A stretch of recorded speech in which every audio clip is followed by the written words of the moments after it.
Evangelho de Jesus Cristo, segundo Lucas, capítulo 15.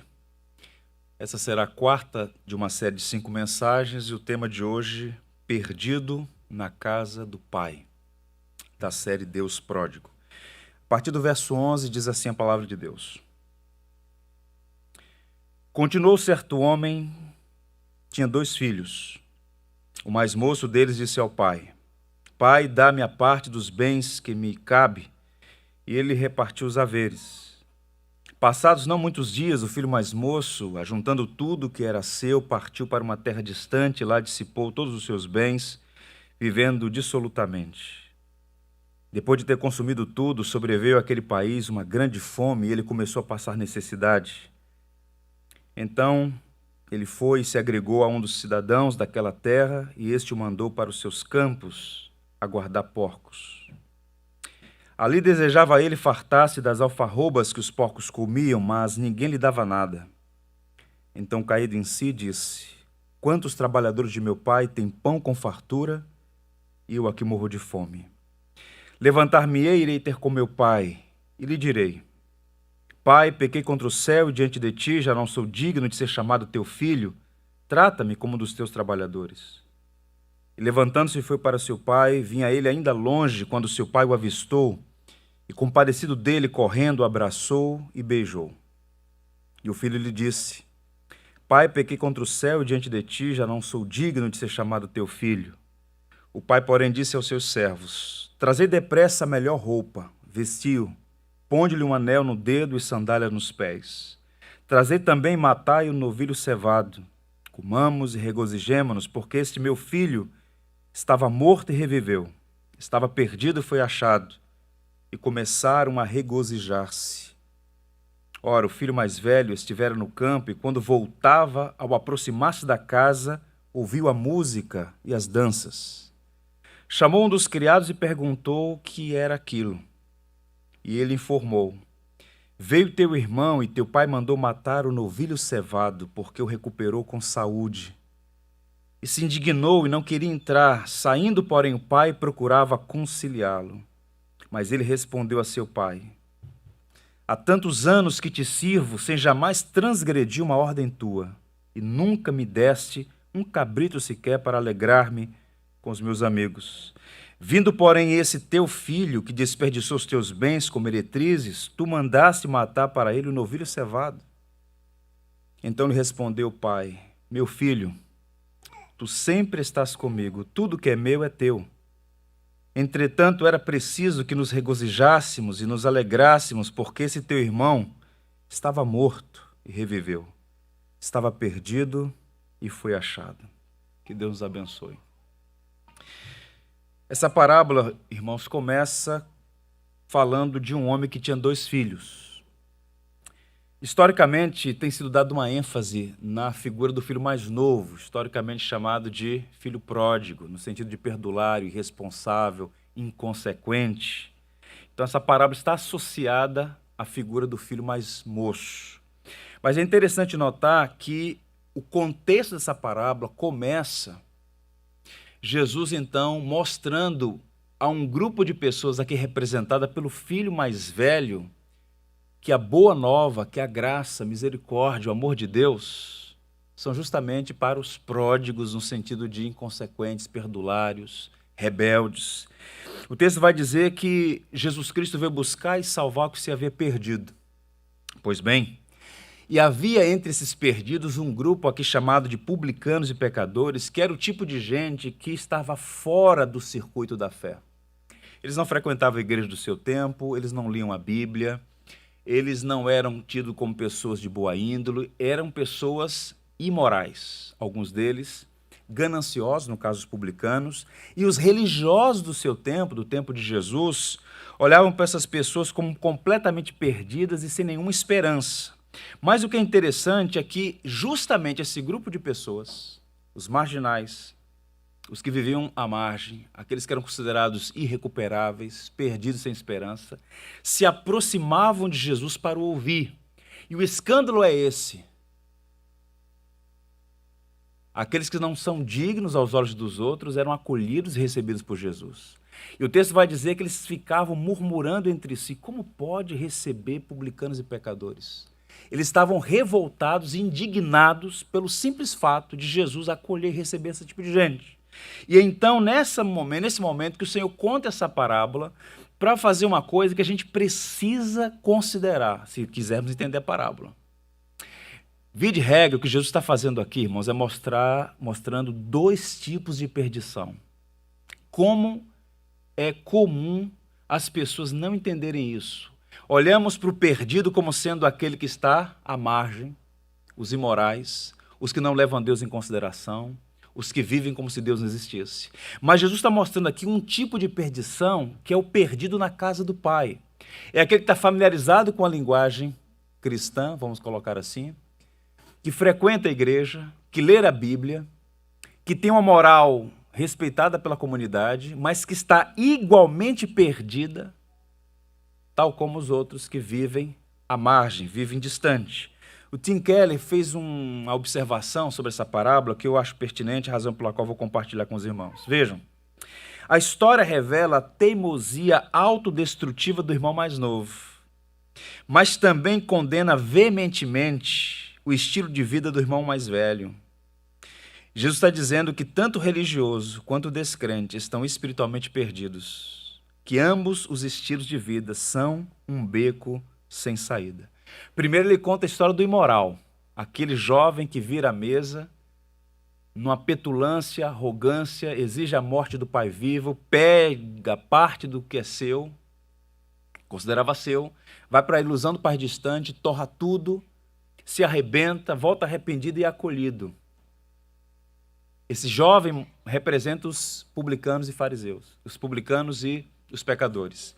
Mas o mais velho, que é a nota dissonante aqui, quando ele volta do campo do trabalho, ele ouve o barulho da música e das danças. Ele chama um criado e pergunta: o que está acontecendo? E o criado, para sua revolta, diz assim: o teu pai recebeu o teu irmão mais novo. Ele está de volta e mandou matar o novilho cevado. Essa festa é uma celebração ao retorno do teu irmão. E o texto vai dizer que ele fica aborrecido, entristecido com o pai, irado, do lado de fora, ele não quer participar da festa da graça. E Jesus começa a mostrar nessa passagem que os filhos mais velhos são aqui representados por fariseus e escribas, que ficavam indignados pelo fato de Jesus receber pecadores e publicanos, porque eles não tinham entendido o evangelho, não tinham entendido a mensagem da graça. Em outras palavras, há mais perdidos na casa do Pai do que na terra do país distante, na terra da ilusão.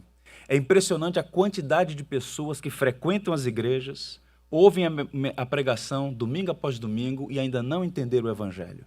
Elas se sentem superiores aos demais e ficam, por vezes, indignadas quando certas pessoas são alcançadas pelo Evangelho, como se o Evangelho fosse simplesmente uma coisa para um grupo específico de pessoas, para os nobres, para os sãos, quando, na verdade, o Evangelho é para os perdidos, é para os pecadores. Paulo, o apóstolo, disse: dos pecadores eu sou o principal, porque Paulo tinha consciência de duas coisas: da sua vileza, do pecado, e ao mesmo tempo da maravilhosa e incompreensível graça de Deus. Nessa manhã eu quero me dirigir aos irmãos e refletir sobre o perfil desse homem perdido, porque, repito, há mais perdidos na casa do Pai do que na terra distante. E qual o perfil desse indivíduo? Vejamos. Primeiro, ele tem aqui uma cegueira que é gerada pela justiça própria. Cegueira. E o que é cegueira? É a incapacidade de enxergar a realidade. E ele tem uma ilusão sobre si, uma percepção sobre si, um entendimento sobre si que é completamente equivocado. Ele não consegue fazer um diagnóstico preciso. Ele tem véu sobre a mente, ele tem um pano, uma venda sobre os olhos que não o habilita a enxergar a coisa como de fato é. E aí há duas coisas interessantes sobre ele. Observe. Primeiro, ele vai enaltecer suas virtudes. É o típico homem cheio de si. Ele diz assim para o pai: há tantos anos que te sirvo, sem jamais transgredir uma ordem tua, e nunca me deste um cabrito sequer para alegrar-me com os meus amigos. O que é que ele está dizendo aqui? Eu tenho méritos, eu tenho justiça, eu tenho uma folha de serviços prestados. Ele está dizendo o seguinte: eu trabalho com afinco, eu sou obediente, eu não envergonho a família, eu sou alguém que tem virtudes. E a despeito do que eu sou, o Senhor nunca fez nada por mim. Nunca me deu nem um cabrito para me alegrar com os meus amigos. O que ele está dizendo aqui? Eu tenho direitos, eu tenho méritos, eu tenho justiça. Eu posso exigir certas coisas. Ele não merece, mas eu mereço. Ele está enaltecendo a si mesmo. Ele está totalmente tomado pelo conceito de justiça própria, que é o grande vilão na história da humanidade. A ideia de que o homem tem méritos, ou supostos méritos, diante de Deus. Então ele está enaltecendo as suas virtudes. Segundo, ele vai apontar as falhas do irmão. Vindo, porém, esse teu filho, não é irmão, é teu filho, que desperdiçou os teus bens com meretrizes, tu mandaste matar para ele um novilho cevado. O que ele está dizendo aqui, irmãos, observem, é verdade. As falhas do filho mais velho não justificam as falhas do filho mais moço. O que ele está dizendo aqui é verdade. O rapaz, o mais moço, cujo nome desconhecemos, foi um perdulário, inconsequente, irresponsável, vil, foi capaz de ferir o coração do seu amado pai, desperdiçou o que foi conquistado ao longo de muitos anos com muito sacrifício. O que é dito sobre ele é verdade, mas porque ele está cego pela justiça própria, ele não consegue perceber uma coisa. Qual é a diferença fundamental entre o mais moço e o mais velho? É que a vileza do filho mais moço está explicitada no pedido ultrajante, na maneira como ele afrontou o pai, na maneira insana como desperdiçou os bens. Mas o mais velho, que ficou ali na casa, trabalhando dia e noite e dia, está tão perdido quanto aquele que deixou o pai e foi para o país distante. Mas ele não consegue enxergar isso. Ele era veloz para ver o pecado do irmão, mas não enxergava os seus próprios pecados. Ele é cáustico para condenar o outro, mas não consegue enxergar a sua própria vilania. Algo novo? A igreja, irmãos, está cheia de gente assim. A ironia é que os fariseus dos tempos antigos, tanto quanto dos tempos modernos, são chamados por Jesus de uma palavrinha que é indigesta, mas foi Jesus quem usou ela com frequência: a hipocrisia. E o que é fundamentalmente a hipocrisia? É a aparência.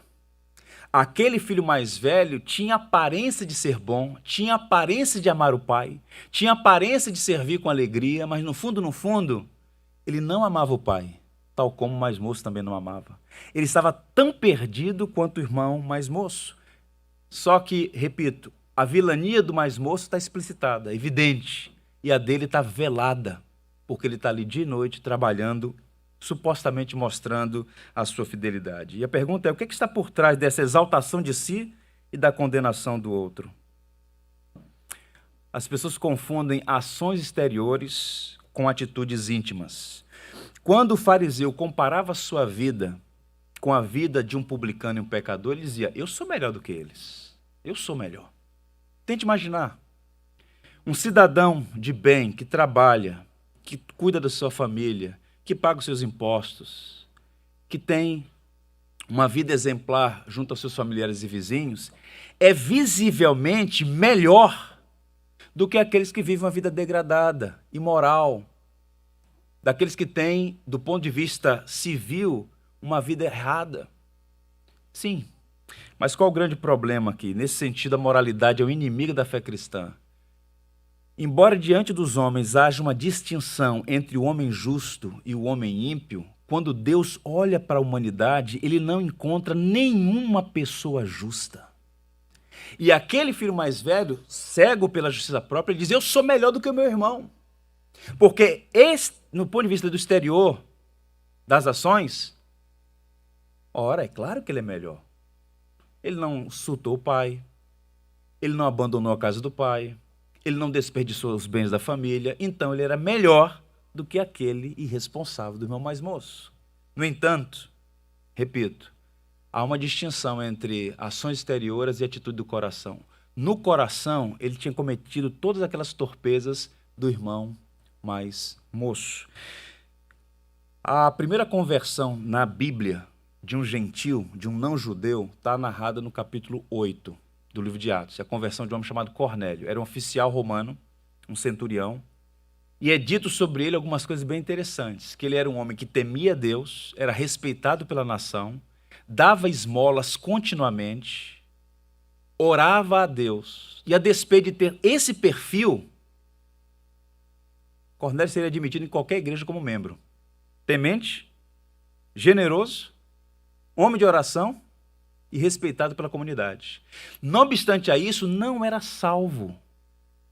E Pedro recebeu aquela revelação lá na cidade de Jope, vai até Cornélio para pregar o evangelho, porque embora o homem seja respeitado perante os homens, justo aos olhos dos homens, quando Deus investiga sua alma, Deus consegue enxergar as nódoas que não estão perceptíveis aos olhos humanos. E o filho mais moço tem as suas nódoas expostas. E o filho mais velho, aparentemente, é um bom filho. Trabalha, não transgride a lei, aparentemente, mas é tão perdido quanto o filho, repito, mais moço. Isso é chamado na Escritura de trapos de imundícia. É uma linguagem forte. Isaías 64:6 diz assim: mas todos nós somos como o imundo, e todas as nossas justiças como o trapo da imundícia. Todos nós murchamos como a folha, e as nossas iniquidades como um vento que nos arrebatam. O que é que o profeta está dizendo aqui com muita consistência, com muita propriedade? Ele está dizendo que as nossas obras, por melhores que sejam, elas não são suficientes para nos justificar diante de Deus. Esse filho quebrou os 2 mandamentos.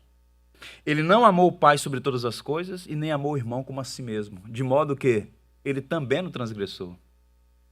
E a sua aparente boa obra, a sua aparente conduta exemplar, na verdade, só maquiava a condição do seu coração. E ele não consegue enxergar isso, porque ele está cheio de justiça própria. Essa passagem de Isaías não está condenando a prática da justiça. Nós precisamos ser pessoas boas, nós precisamos fazer atos de justiça, nós precisamos ser praticantes de boas obras. Só que essas coisas todas devem ser evidências da graça de Deus em nós, e não meios através dos quais nós podemos obter o favor de Deus, porque por melhores que sejam as nossas obras, elas não nos justificam, porque as nossas melhores obras, de alguma maneira, estão maculadas pela nossa própria natureza corrompida. Até quando o homem faz o bem, ainda que ele não saiba, de alguma maneira, pode haver ali uma motivação contaminada pelo pecado. Kevin DeYoung, que é um pastor norte-americano, um jovem pastor muito capaz, escreveu um livro no qual ele diz assim: os atos de justiça eram trapos imundos, porque não eram nem um pouco justos. Tinham aparência boa, mas não passavam de farsa. Literalmente, uma cortina de fumaça para acobertar a incredulidade e a desobediência deles, referindo-se ao povo de Israel. E na atual conjuntura, repito, há uma quantidade impressionante de pessoas que pensa que são as suas obras, a sua justiça, que as torna melhores do que as demais. Paulo deixa de modo muito claro uma verdade lá escrevendo a Timóteo. Ele diz assim: ele nos salvou, referindo-se a Deus, e nos chamou com santa vocação. Agora ouçam o que Paulo vai dizer aqui de modo irretocável. Isso aqui é o fundamento da nossa fé. Não segundo as nossas obras, mas conforme a sua própria determinação e graça, que nos foi dada em Cristo Jesus antes dos tempos eternos. O que Paulo está dizendo para Timóteo: Timóteo, nós não fomos salvos porque nós somos melhores do que os outros. Nós fomos salvos pela graça bendita e maravilhosa, uma graça que estava determinada antes dos tempos eternos. O Cordeiro estava preparado antes da fundação do mundo. Eu vou dar aqui uma sugestão aos irmãos. E mais do que uma sugestão, um encorajamento, uma exortação em amor. Essa vigilância contra a justiça própria deve estar sempre presente em nossa vida, porque, via de regra, não existe cura de dose única. De tempos em tempos, se não houver vigilância, nós somos ludibriados a acreditar que nós somos salvos porque fazemos certas coisas, quando, na verdade, nós somos salvos totalmente pela graça soberana.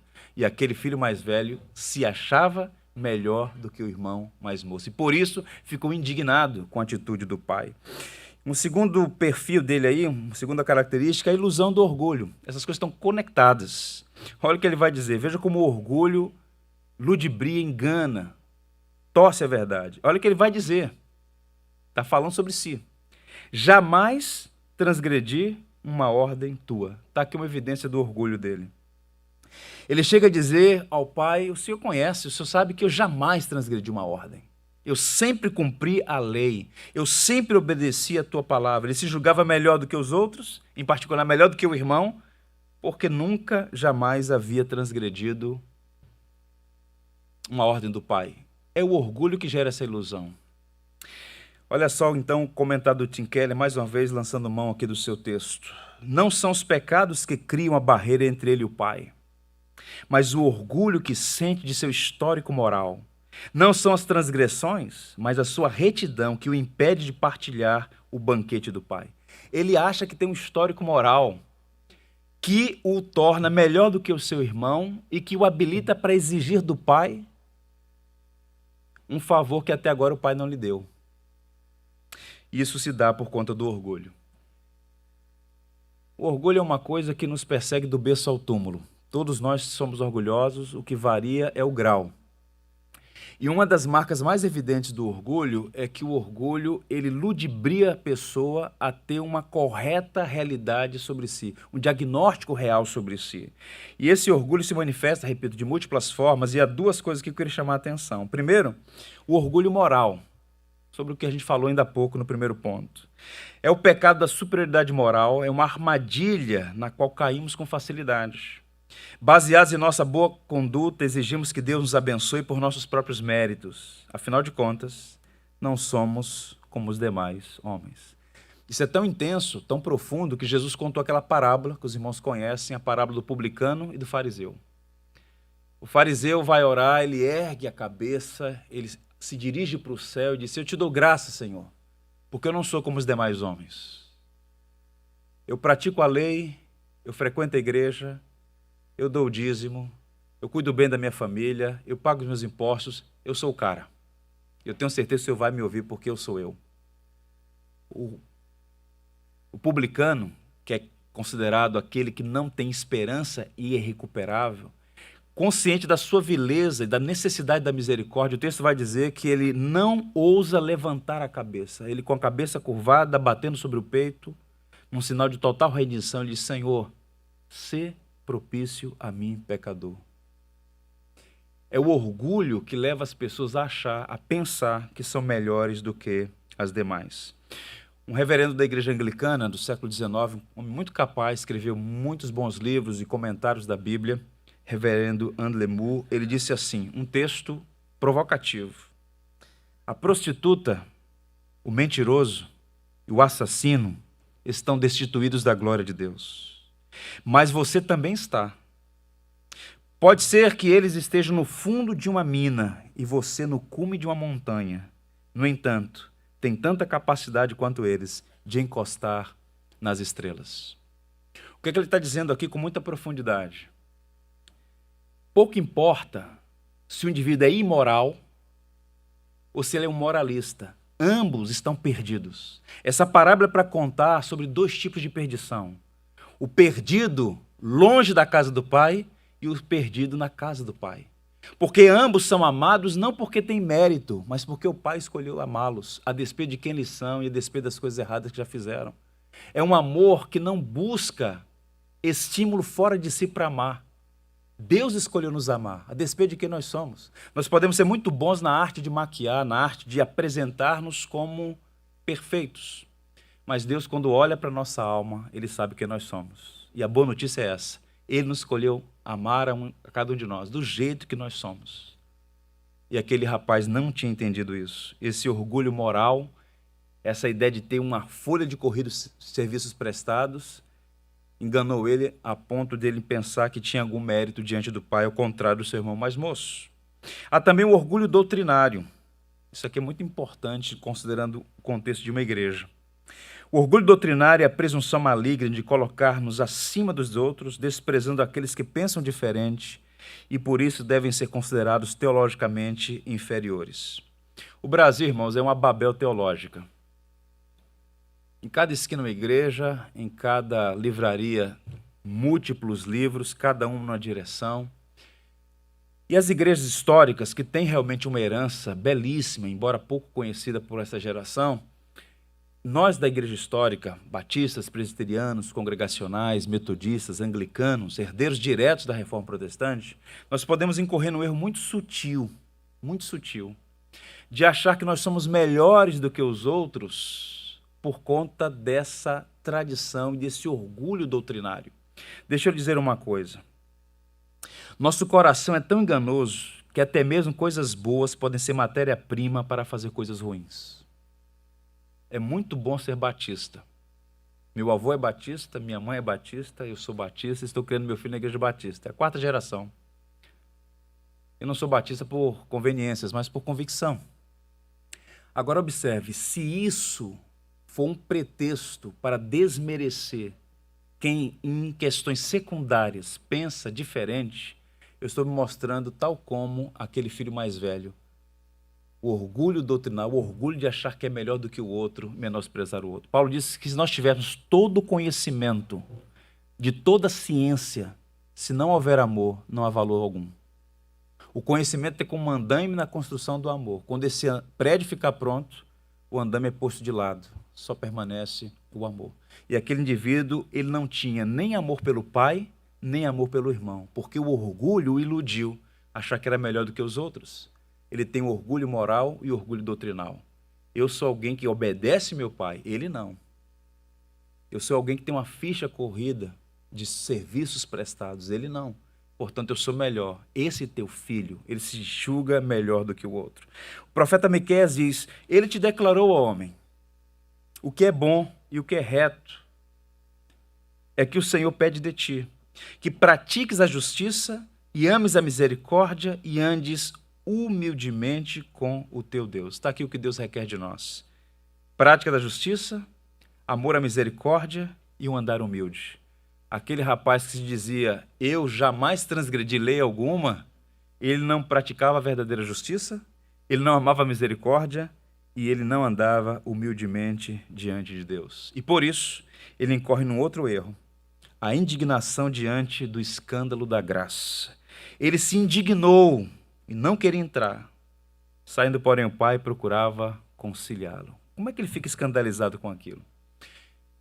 Tentando ler essa parábola, imaginando aquela realidade, aquele cenário, o pai está sofrendo. O pai sofre porque ama. Quem não sofre, não ama. Quem ama, sofre.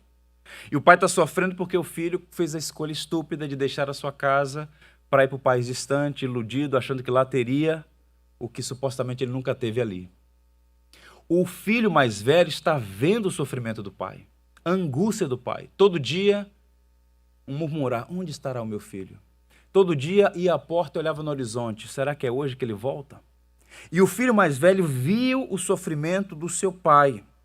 E agora, quando ele volta do campo, ele vê a festa, ele vê o barulho, ele vê a dança, ele vê a música.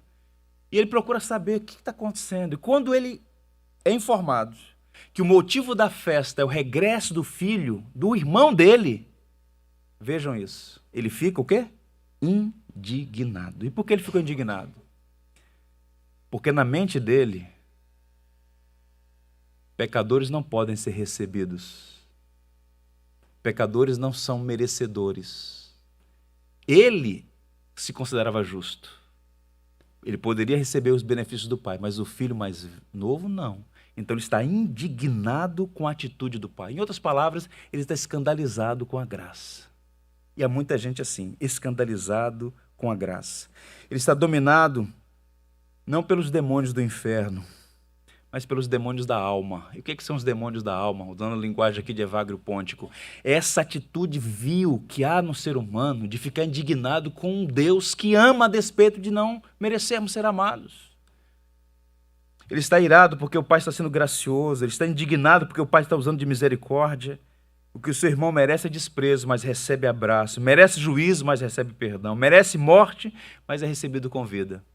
E o novilho cevado, que era um animal preparado para ocasiões muito especiais, agora tinha sido sacrificado para um momento de festa, é o banquete da graça, mas ele não aceita participar do banquete da graça. O caso de Caim é emblemático. Capítulo 4 de Gênesis. Então lhe disse o Senhor: por que ainda estás irado, ou andas irado? E por que descaiu o teu semblante? Se procederes bem, não é certo que serás aceito? Se todavia procederes maus, eis que o pecado está à porta. O seu desejo é contra ti, mas cumpre a ti dominá-lo. Por que Caim está irado? Ele está irado porque ambos, ele e Abel, fizeram ofertas ao Senhor.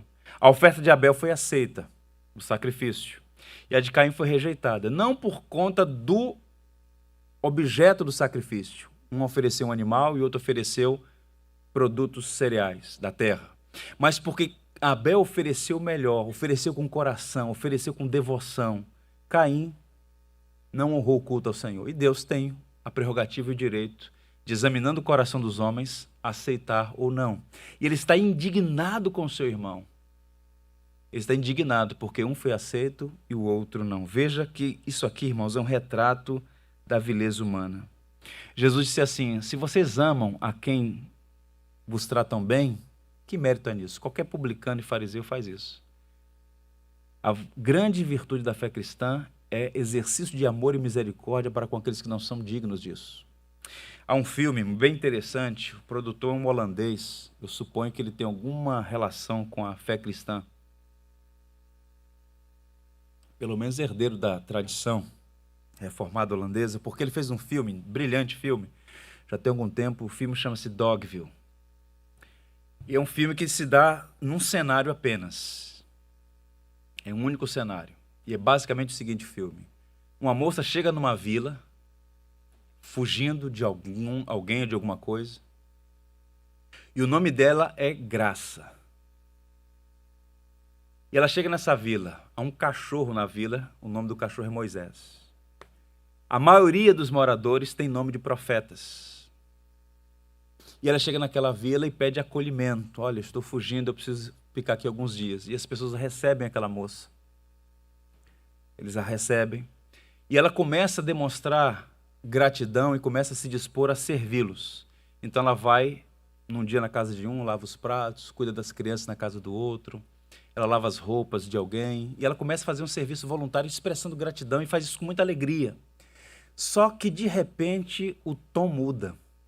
Porque as pessoas que recebiam aqueles benefícios graciosamente começaram a exigir e fizeram uma escala, os moradores da vila. Ela agora tinha que estar na segunda-feira na casa de fulano e beltrano, na terça-feira na casa... Fizeram uma lista de coisas que ela tinha que fazer. Ela não tinha mais liberdade, agora estava escravizada, era uma escrava da comunidade, e ela começou a sofrer todo tipo de abuso. De repente, já adoecida, acorrentada, num quarto fétido, escuro, houve um estrondo, um barulho, a vila é cercada por vários carros da década de 30, os carros dos gangsters, e todos aqueles homens descem armados, e um bem distinto entra na vila, e a vila está cercada. Ele vai até o quarto, arromba a porta e vê aquela moça numa cama, naquele estado. Ele quebra as algemas, pega a moça no colo, leva para dentro do seu carro e a vila está toda cercada. Ele é o pai dela. E ele pergunta para ela: por que eles fizeram isso com você? O que é que essa gente merece? E aí ele faz a pergunta que o cinema todo enlouqueceu. O que é que você quer que eu faça com aqueles que te machucaram? Não vou contar o final. Você vai assistir o filme Dogville, com a Nicole Kidman, um filme brilhante. Mas qual o ponto aqui? Não vou fazer esse spoiler final, né? Já contei metade, 75% do filme. Mas qual o ponto aqui? A resposta dela é um escândalo da graça. Deixa eu dizer uma coisa para você. Se Deus tratasse você como você trata as pessoas, você não estaria aqui. Porque nós somos filhos de Adão e a nossa mentalidade é: eu vou tratar bem quem me trata bem. Eu vou ser generoso com quem é generoso para comigo. Mas quem pisar na bola comigo vai ter o meu desprezo e, se necessário, eu vou excluir. E aquele filho mais velho, ele representa o coração humano. E detalhe, ele representa escribas e fariseus que liam todos os dias a lei, mas não conseguiam enxergar o propósito da lei. O propósito da lei não é salvar, o propósito da lei é mostrar para nós a nossa inabilidade, incapacidade de salvar nós mesmos através do cumprimento da lei. A lei aponta para a graça. Mas aquele rapaz iludido, cego pela justiça própria, indignado com o pai que recebe aquele miserável irmão dele, representa tudo isso e nos provoca a repensar se nós entendemos a mensagem do Evangelho. Caminhando, ele está escravizado pela religião do mérito. Essa linguagem, há tantos anos que te sirvo. A palavra servir aqui era uma palavra usada para a ideia de servidão, de escravidão. Ele não enxerga a si mesmo como um filho, mas como um escravo. Ele não percebe o amor do pai. Ele achava que todos aqueles anos de serviços eram opressivos. Ele não fez nada daquilo por amor. Ele acordava cedo, trabalhava na fazenda do pai, mas aquilo não era visto como propriedade sua. Ele olhava para o pai como capataz e ele como escravo. O filho mais moço, irresponsável, pega tudo, gasta no pai distante, volta e o pai recebe. E ele que estava ali dia e noite e dia, trabalhando como um escravo, nem sequer um cabrito o pai lhe deu para celebrar com seus amigos. Isso é injusto, porque ele está escravizado pela religião do mérito. Jesus está falando aqui dos fariseus e dos escribas. Repito, o propósito da lei não é salvar, mas revelar a necessidade de um Salvador. A religião é rígida demais. E há duas religiões no mundo, a religião do mérito e a religião da graça. A religião do mérito diz, faça certas coisas e você vai ser abençoado. A religião da graça diz, você já foi abençoado. Mostre gratidão. Não é o que nós fazemos que Deus nos recebe, com base nisso. Deus nos recebe com base na pessoa bendita de Jesus Cristo. Tim Keller diz, é uma mensagem surpreendente. A obediência zelosa da lei de Deus pode servir como um meio de rebeldia contra Deus. E há muita gente assim, achando que o evangelho, que a igreja é um fardo, é um peso, uma angústia, sufoca. As pessoas gemem como alguém que está debaixo de uma tirania. E aquele rapaz, o mais moço, vira a mesa, vai embora porque ele quer uma liberdade supostamente encontrada na terra distante. E o mais velho fica ali, supostamente trabalhando com alegria, mas na verdade enxergando a si mesmo como um escravo. Eu fico pensando na quantidade de pessoas que nós temos nas nossas igrejas, eu falo de modo geral, que ainda não entendeu que o evangelho é liberdade, o evangelho é vida. Se participar da vida da igreja, se o evangelho para você é um fardo, você ainda não entendeu o evangelho. Quando o salmista diz, alegrei-me quando me disseram, vamos à casa do Senhor, estar junto com seus irmãos de fé não era um fardo, era uma alegria, porque ele entendeu duas coisas, quem ele era e quem Deus é. E nesse contraste absurdo e intransponível, a graça de Deus, apesar de nós, Deus nos recebe, apesar de nós, Deus nos acolhe. Agostinho, comentando sobre o papel da lei, diz assim, laborar e correr me manda a lei, contudo não me dá nem pés nem mãos. Mas o evangelho traz melhores novas, convida-me a voar e asas me dá. O evangelho é liberdade. E aquele rapaz, lamentavelmente, estava adoecido, sufocado pela escravidão da religião meritória, que continua sendo um fardo para muitas pessoas. Caminhando, ele também está adoecido pela amargura. E a amargura, meus irmãos, é como uma casa cheia de fumaça. Tente imaginar uma casa cheia de fumaça. Viver numa casa cheia de fumaça é impossível. Adoece e morre. E o amargurado é alguém que está nesse ambiente, onde não há oxigênio, tá? Preso. E os versos 29 a 30 revelam a amargura do seu coração. Mas ele respondeu, pai, há tantos anos que te sirvo, sem jamais transgredir a tua ordem, e nunca me deste um cabrito sequer para alimentar-me com os meus amigos. Vindo, porém, esse teu filho que desperdiçou os teus bens com meretrizes, tu mandaste matar para ele o novilho cevado. Esses versos mostram uma coisa. A mágoa começa a vazar. Em algum momento, o indivíduo consegue reter mágoas e ressentimentos, mas quando a taça enche, ela transborda. E agora ele não consegue mais guardar. Ele já estava magoado, ele já estava amargurado com o pai há muito tempo. E aquilo ali foi a gota d'água. transborda o veneno, transborda a mágoa, transborda o ressentimento. E aqui algumas coisas. Veja aqui o homem amargurado. Primeiro, ele se sente injustiçado. Acusa o pai de ser injusto. O senhor é injusto. O senhor está fazendo festa para esse irresponsável? Nunca fez uma festa para mim? Isso é injusto. Na religião não havia espaço para misericórdia, para o perdão e para a restauração. Ele está se sentindo injustiçado, ele se recusa a perdoar. Interessante isso aqui. Ele nunca se dirige ao irmão como meu irmão. É teu filho. Está aqui um sinal e uma evidência da amargura, a falta de perdão e misericórdia. Quem não ama seu irmão, até agora está em trevas, disse o apóstolo João. Ele desconhece o amor, ele vive mergulhado no ressentimento e ele vê apenas o irmão como um rival, alguém que não merece sua atenção, seu afeto, seu amor. É teu irmão. Ele está se recusando a perdoar o irmão, que necessitava de perdão. Ele também pecou contra o seu irmão mais velho. Pecou contra o pai, pecou contra o seu irmão, pecou contra a sua família, pecou contra a comunidade, mas ele merecia desprezo. Mas a graça oferece misericórdia e perdão. Ele não queria fazer isso. O John Wesley disse que certa vez encontrou um homem, um general britânico. O Wesley estava pregando uma região da Inglaterra para uma multidão de pessoas.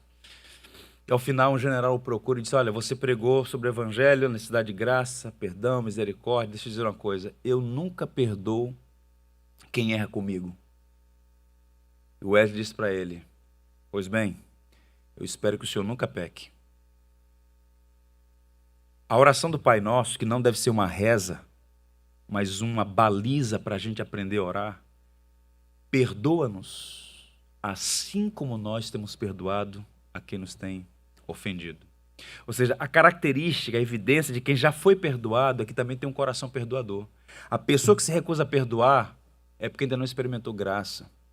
Não é apertar um botão, é experimentar graça. E aquele rapaz está cheio de ressentimentos, recusa a perdoar, e ele é uma ilha de ressentimentos, lamentavelmente, uma ilha de ressentimentos. Quando a pessoa guarda ressentimento no coração, pelo irmão que falhou, ele perde também uma coisa importante, a comunhão com o Pai. Ele não tem nem comunhão com o irmão, muito menos comunhão com o Pai. Vejamos aqui, ele não celebra a festa, ele não tem comunhão com o Pai. O texto vai dizer que ele se recusa a entrar. Festa, vida, o irmão estava perdido, foi encontrado, estava morto e foi dado a ele nova vida, mas ele se recusa a celebrar a festa da graça porque o coração está adoecido pelo ressentimento, pela amargura. Falta a ele comunhão com o Pai, falta a ele celebrar a vida como um dom de Deus. Nunca sai de perto, mas viveu longe do Pai. Está perto do Pai, mas ao mesmo tempo está longe. O Pai é apenas alguém que pode fazer alguma coisa por ele, mas não alguém que é objeto do seu amor. Isso é realmente interessante. Eu encerro fazendo aqui duas observações, irmãos, sobre como Deus faz para alcançar perdidos na sua casa. A primeira coisa que ele tem que fazer, eu vou chamar de descoberta do irmão. A descoberta do irmão. A palavra irmão, na fé cristã, é uma palavra muito rica. Os romanos, os pagãos, achavam estranho quando os cristãos chamavam uns aos outros de irmãos. Por que você chega e chama alguém de irmão, de irmã? Quando nós professamos isso, meu irmão, minha irmã, você está dizendo que nós somos membros de uma família, nós temos a Deus como Pai, e pela graça de Jesus Cristo há uma relação filial, somos irmãos e irmãs. Aquele rapaz não conseguia ver o seu irmão como irmão, porque estava adoecido. E a salvação começa, nesse caso da restauração daquele filho mais velho, cujo resultado final a gente não conhece. O pai vai dizer para ele: o teu irmão, como dizendo, olha, não é esse teu filho, é teu irmão. O pai está chamando ele para acolher o irmão, para receber o irmão, para perdoar, para exercer misericórdia. As primeiras palavras que Saulo de Tarso, o perseguidor da igreja, ouviu dos lábios de um cristão foi justamente essa: Saulo, irmão. Paulo não era mais um perseguidor da igreja, era um irmão para Ananias. E o Stott vai dizer: Ananias chamou Saulo de meu irmão. Sempre sou tocado por essas palavras. Podem muito bem ter sido as primeiras palavras de Saulo ouvidas dos lábios de um cristão após sua conversão. E eram palavras de boas-vindas fraternais. Geralmente, quando alguém está magoado com o outro, nunca chama pelo nome. A gente evita isso, porque o ressentimento bloqueia teu filho, teu irmão, teu marido, tua esposa.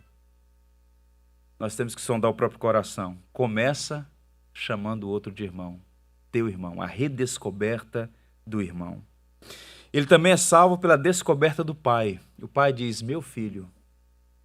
Ele que se achava um escravo, ele que se achava um serviçal, um João ninguém, explorado. O pai diz, meu filho, você é meu filho. Às vezes nós temos as nossas leituras equivocadas e olhamos para Deus como se fosse um déspota, um tirano, alguém que está brincando com as nossas emoções, um estraga-prazeres, alguém que está cessando a nossa liberdade, felicidade. Mas a Bíblia diz que Deus nos ama. E que em Jesus Cristo Deus é nosso Pai. Não importa a sua experiência com a figura do Pai que você tenha tido na sua história. Deus é o nosso bendito e amado Pai. Inclusive, Pai é o nome cristão para Deus. Na fé cristã, Jesus ensinou a orar assim, Pai nosso que estás nos céus. Ele é nosso Deus e Pai. E a descoberta da herança. Tudo que é meu é teu. Nunca me deste um cabrito, meu filho, tudo que é meu é teu. Tudo que é meu é teu. Ele era rico, mas está vivendo na miséria. E muitos se dão assim hoje. Tem tudo, mas ao mesmo tempo vive na maior penúria, porque não consegue enxergar a realidade.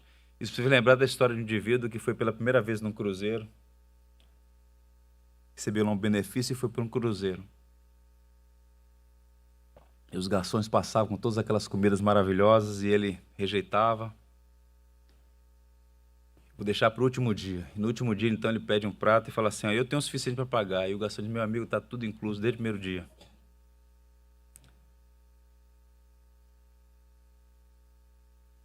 Meu irmão, está tudo incluso. Porque o que é dele é teu. E não é porque você tem mérito. É porque ele escolheu nos dar tudo. Nós somos alvos supremos do seu amor. E aquele filho fazendo essa matemáticazinha, nunca me deste um cabrito, meu filho, tudo aqui é teu. Ele tinha que redescobrir que era de fato uma pessoa que era amada pelo Pai e tudo que era o Pai pertencia a ele. Eu quero encerrar lendo as palavras memoráveis de um homem chamado John Riley. John Riley foi um bispo anglicano. Ele viveu em Liverpool, na Inglaterra, escreveu alguns bons livros e ele faz uma leitura do filho mais velho bem provocativa, interessante. Eu queria ler para os irmãos, relativamente longo, mas acompanhe.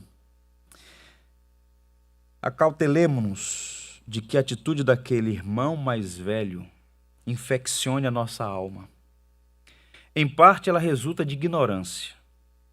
Começa a surgir no íntimo das pessoas porque não percebem a sua própria pecaminosidade e indignidade.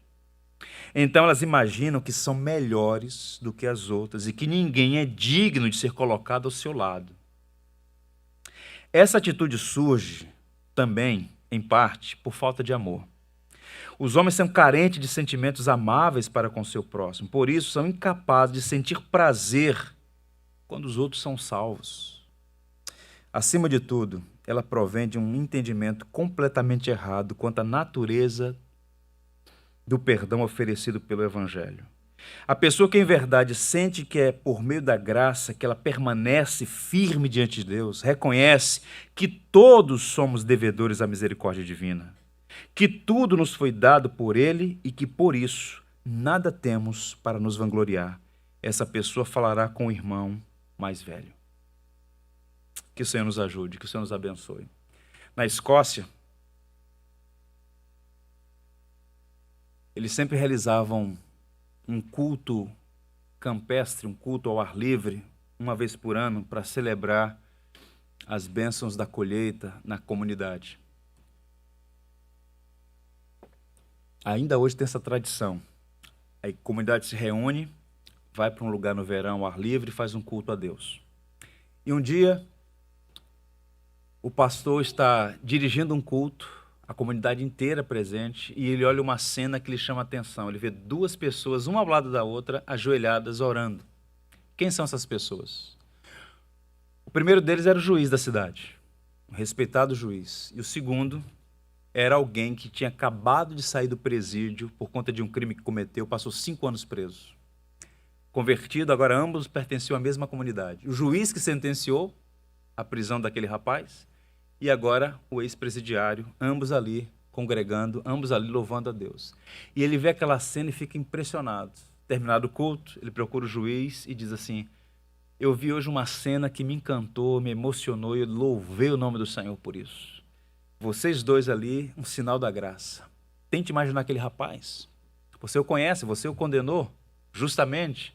Ele cometeu fraudes aqui, ele cometeu faltas, ele descumpriu a lei e foi justamente preso, mas agora o evangelho o alcançou, é tudo pela graça, louvado seja Deus. Aí o juiz diz assim: pastor, eu concordo que tudo é pela graça e eu louvo a Deus pelo que ele fez na vida do meu irmão, mas talvez você não tenha entendido ainda uma coisa que eu preciso compartilhar com o senhor. A mesma graça que salvou esse ex-presidiário também me salvou. Deixa eu lhe contar um pouco da minha história. O senhor está aqui há pouco tempo, talvez não saiba toda a história. Eu sou filho e neto de pastor. Eu fui criado na igreja, criado para viver uma vida correta. Eu fui o melhor aluno na escola, eu nunca desobedeci aos meus pais. Eu sempre fui reputado como uma pessoa correta, justa, exemplar. Eu sou marido de uma só mulher, eu crio meus filhos no evangelho, membro da igreja, membro da comunidade. E no fundo, pastor, eu me achava melhor do que as demais pessoas. Certa vez eu olhei para aquele homem e o condenei porque de fato ele cometeu crimes, mas no fundo eu me achava superior. Mas um dia eu entendi duas coisas, que aos olhos de Deus não faz diferença se eu estou no presídio ou na cadeira do juiz. Eu estou injusto e merecedor de condenação, é pela graça. O mesmo evangelho que salvou aquele homem é o evangelho que me salvou. E ele então ensina ao pastor sobre isso, sobre graça. É tudo pela maravilhosa graça de Deus. E há muita gente perdida nas igrejas porque ainda não entendeu sobre a graça. Canta sobre a graça, fala sobre a graça, mas no fundo, acha que são melhores do que os demais. Se você ainda não entendeu o evangelho, eu oro para que você abra os seus olhos e diga: Senhor, obrigado por tua maravilhosa graça, a graça que é em Cristo Jesus, nosso Salvador. Vamos ficar em pé, vamos ver 2 versos que serão projetados aí. Esses versos falam da graça. Paulo, o apóstolo, diz assim aos Gálatas e aos Efésios. Quero que você leia comigo. Vivo pela fé no Filho de Deus, que me amou e a si mesmo se entregou por mim. Porque pela graça sois salvos, mediante a fé. E isso não vem de vós, é dom de Deus. Vamos ler esse último verso mais uma vez? Porque pela graça sois salvos, mediante a fé. E isso não vem de vós, é dom de Deus. Vamos cantar a maravilhosa graça? Onde Ele nos ajude. Por tudo que tens feito, por tudo que vais fazer, por tuas promessas e tudo que és, eu quero te agradecer com todo o meu ser. Te agradeço, meu Senhor. Te agradeço, meu Senhor. Te agradeço por me libertar e salvar.